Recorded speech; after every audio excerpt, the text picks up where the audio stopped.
Cristian Romero আর্জেন্টিনার অবৈধ দেয়াল, যে দেয়ালে আটকে যায় প্রতিপক্ষের আক্রমণের ঝড়। মাঠে রোমেরোর উপস্থিতি মানেই চাপমুক্তভাবে খেলা দেখার নিশ্চয়তা। প্রতিপক্ষের গোছানো আক্রমণ তিনি অলস ভঙ্গিতে নষ্ট করে দেন। লিওনেল মেসি তো বলেই দিয়েছেন ক্রিস্টিয়ান রোমেরো হলো বর্তমান সময়ের সেরা ডিফেন্ডার। রোমেরো মনে করিয়ে দেন আরেক আর্জেন্টাইন লেজেন্ড মাসচেরানোর কথা। দুর্বল ডিফেন্সের জন্য বড় বড় টুর্নামেন্টগুলোতে আর্জেন্টিনাকে ভুগতে হয়েছে অনেক।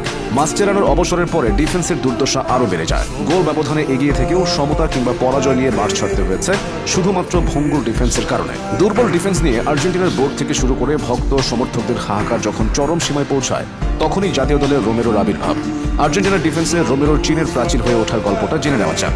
আর্জেন্টিনার আক্রমণ ভাগে এক লিওনেল মেসি আছেন, এই ভরসায় দলটার সমর্থকরা প্রতিটি বড় আসরে আশায় বুক বাঁধতেন। মেসি হতাশ করতেন না, তবে দুর্বল ছিল ডিফেন্স। এই সুযোগে প্রতিপক্ষ বের করে নিত ম্যাচ।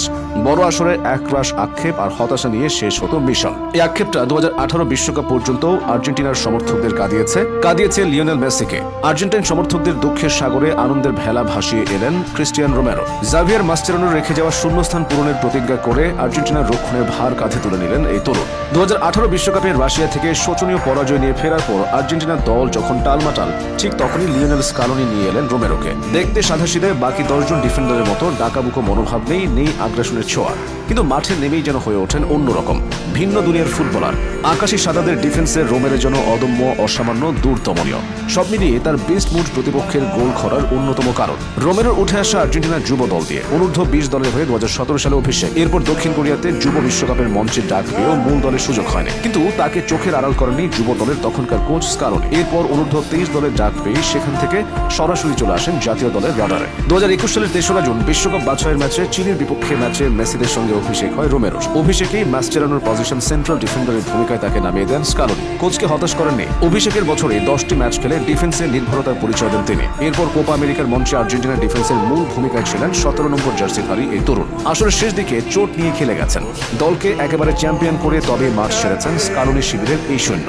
জায়গা করে নিয়েছেন কোপার সেরা একাদশেও। রোমেরোর খেলার যে দিকটা সবচেয়ে নজর কাড়ে সেটা হলো ওল্ড স্কুল ট্যাকল। অন্যান্যদের মতো আচমকা আঘাত কিংবা মাঠে গড়িয়ে পড়েন না তিনি।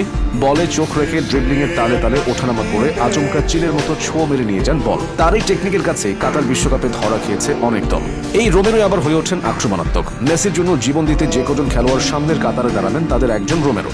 হেডে বল লক্ষ্যচ্যুত কিংবা লক্ষ্য ভেদ করাতেও বেশ পটু টটেনহামের এই খেলোয়াড়। শুধু ডিফেন্সই নয়, আচমকা বল নিয়ে মাঝে উঠে অ্যাটাক করতেও রোমেরোর জুড়ি নেই। রোমেরোর শুরুটা আর্জেন্টিনার ক্লাব বেলগ্রানো থেকে। এরপর মেধা এবং দক্ষতা দেখিয়ে ইউরোপে নাম লিখিয়েছেন এই তরুণ।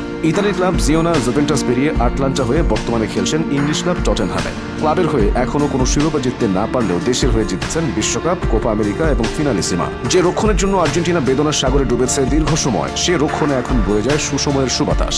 মেসির গোলের অসামান্য সৌন্দর্যের মতো রোমেরো ছড়াচ্ছেন ট্যাকলের দুতে। তাতে আর্জেন্টিনা হয়ে উঠেছে সর্বজয়ী।